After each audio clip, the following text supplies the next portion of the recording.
Hello and welcome to yet another everyday science video by Pale Blue Thoughts. Have you ever felt dizzy, disoriented or nauseated when traveling in a car, airplane or a boat? How about after you have used the swing in a park or after having taken a ride in an amusement park? Ever felt dizzy when you watched Jurassic Park or Harry Potter at an IMAX?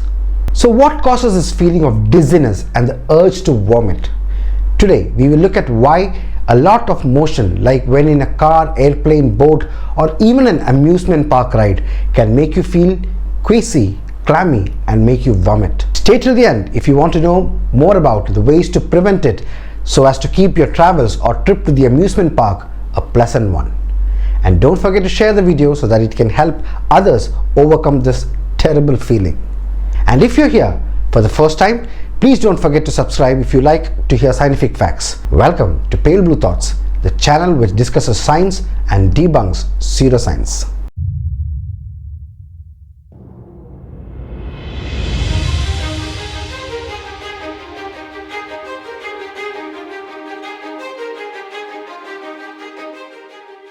The feeling that we would be talking about today is called motion sickness, and it is caused by your very own brain.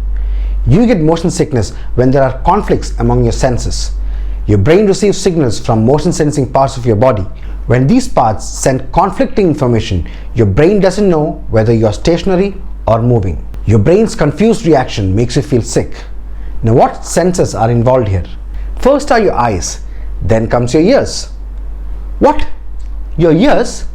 Yes, your ears have another important function apart from hearing. In its innermost part lies a group of structures known as the vestibular system. This system includes 3 semicircular canals and 2 sacs called the saccule and the utricle. These work together to maintain our sense of balance and movement. The vestibular canals or tubules can sense rotation, one for each dimension of space. They send information about what is going on around you to the brain. The sacs hold a fluid that moves with the turns of your head. The sacs also contain hair-like structures, so when you move, the fluid tickles the hairs, telling your brain whether you are moving horizontally or vertically. That is, they tell the brain whether you are standing up or lying down, or how much you are accelerating and at what angle you are in currently.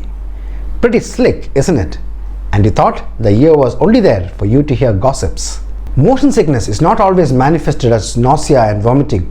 Other symptoms include breaking into a cold sweat, headache, dizziness, tiredness, loss of appetite and increased salivation. First, let us see car sickness or bus sickness. So when you're riding in a car, your eyes see trees passing by and register movement. Your inner ears sense movement, but your muscles and joints sense that your body is sitting still. But when you're sitting in the aisle, you may not see the outside, but instead see the inside of the car or bus, which is stationary as far as your eyes are concerned. Your brain takes in all this data and usually puts them together to make sense. But sometimes your brain gets confused. And the result? Motion sickness. Your brain is confused, trying to figure out if you're moving or standing still. For example, if you're reading while traveling, your eyes tell the brain that you are still. Your ears tell the brain you are moving, and the poor brain gets confused. Whatever be the case, motion sickness is caused due to mismatched sensory signals reaching your brain and confusing the poor thing. A curious aspect of car sickness is that it affects passengers more than the driver, especially the ones sitting at the back. Some people face this problem while traveling on a flight. Now you know why airlines keep a travel sickness bag in the front seat pocket. Your eyes don't detect any movement, but your ear senses that you are zooming across the sky. An airplane may bank and tilt sharply, and unless passengers are sitting by a window, they are likely to see only the stationary interior of the plane due to the small window size and during flights at night. Another factor is that while in flight, the view out of windows may be blocked by clouds, preventing passengers from seeing the moving ground or the passing clouds. More common than car sickness and air sickness is seasickness.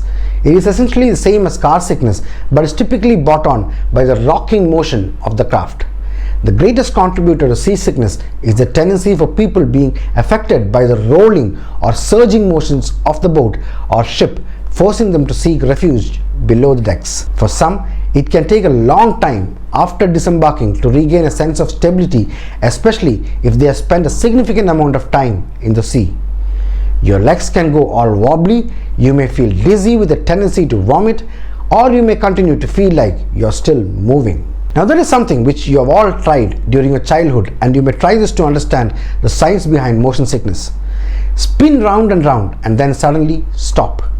When one spins and stops suddenly, fluid in the inner ear continues to rotate, causing a sense of continued spinning, while one's visual system no longer detects motion, confusing the brain, and you feel dizzy and you feel the urge to throw up. Astronauts too feel motion sickness when they are on the rocket. Of course, when you are hurtling across the space at more than 10,000 kilometers per hour, you would expect some discomfort, right? Although NASA has been publicized to conduct studies from Martian life to salt in food, this is one area where they are actually conducting a lot of research, because the situation where an astronaut pukes into his own helmet is pretty hard for them to manage from Houston. Another scenario that people sometimes experience relates not to your own movement, but movement on a screen. Especially when you're watching a movie on a big screen such as IMAX and there are some wide-angle pan shots. Then your eye tells the brain you're moving, but your ears tell the brain you're sitting still. The brain starts to feel dizzy. Some people also suffer from this when they are watching movies in a regular theater or on TV or while playing games. For the sake of novelty, IMAX and other panoramic type theaters often show dramatic motions such as flying over a landscape, and this causes motion sickness in some people at least. Movies like Jurassic Park or Harry Potter has a lot of such scenes. An example of a movie that caused motion sickness in many people was that famous movie called the Blair Witch Project. Remember it? Theaters warned viewers of this possible nauseating effects, cautioning pregnant women in particular.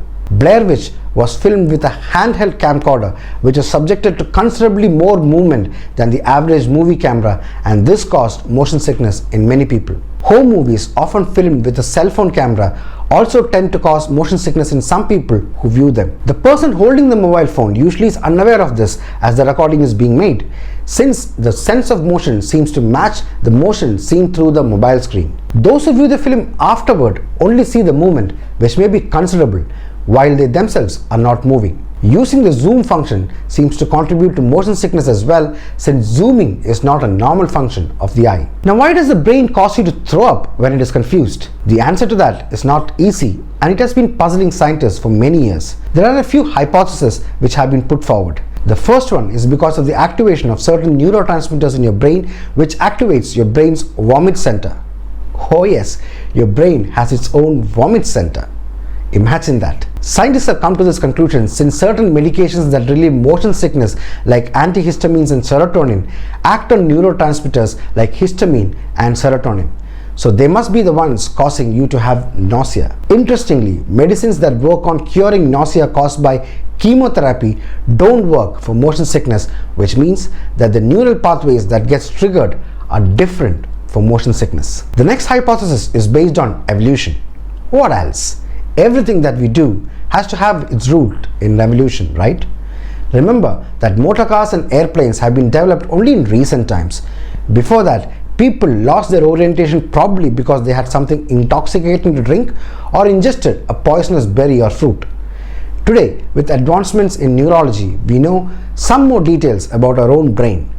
The area postrema in the brain is responsible for inducing vomiting when poisons are detected and for resolving conflicts between vision and balance. When feeling motion but not seeing it, like when in a flight, the inner ear transmits to the brain that it senses motion, but the eyes tell the brain that everything is still. As a result of this inconsistency, the brain concludes that the individual is hallucinating and further concludes that the hallucination is due to poison ingestion. The brain responds by inducing vomiting to clear the supposed toxin. And you go, wah, and you thought your brain was brainy. There are other hypotheses like the nystagmus hypothesis, which is a stimulation of the vagus nerve as a result of the muscles in the eye stretching with movements caused by the vestibular system. However, all these theories fail to explain why only 1 in 3 people or 30% of the people get motion sickness, and why women are more susceptible to it than men. And women who are pregnant or on hormones or on their periods tend to suffer from this more. In the case of children, kids between the ages of 2 to 12 are most at risk. I still remember that I used to suffer from it when I was young, but later on when I started to travel more, it stopped. Some people get a vomiting sensation in a bus due to the smell of diesel, which they hate. But since this is not related to our topic, I won't go into that. Whatever be the case, we have never been able to fully understand why motion sickness happens, but we most certainly know how to control it. There are some simple techniques that you can employ to curb the sensation. So if you are a person who suffers from motion sickness, please pay attention. Looking at distant objects would make you feel better as there is less movement in the horizon. The front passenger seat is the best in a car. Sit in the front and look straight ahead at the horizon. That is what a driver usually does, and hence they tend to suffer less motion sickness. If on a boat, sit in the middle. If you have motion sickness, book the seat over the wing when you check into a flight and choose the window seat. If you're on a cruise, book a cabin in the front or middle of the ship. Get plenty of air. Use the air conditioner or roll down the window in a car. Direct the AC vent towards you on a plane. If you do suffer from motion sickness, don't read while riding in a car, plane or boat, and keep that mobile phone away too. Reclining seats can help ease the sensation, so use them. Avoid a heavy meal before or during the travel. Eat small portions of food instead. What about the movie theater? Just close your eyes during such scenes. Ginger has been advertised as a cure, but its validity has not been proven completely. Some people chew gum which contains mint and some smell lemons. But these techniques are not validated, whereas techniques which lessen the sensory mismatch have a better chance of succeeding in overcoming the nauseating experience. Science knows best. Period. So I hope what you heard today was new information for you and you liked it. If it was, please do comment and let me know. And if you're someone who has motion sickness, the comment box is open waiting for you to tell us your experience. If you learned something new, please share it with others and help them overcoming motion sickness and enjoy their travels. For more scientific videos such as these, please subscribe to this channel and join our public groups on Twitter, Facebook and Instagram, and let us connect to discuss science. I will be back real soon. Until then, it's bye-bye from Pale Blue Thoughts.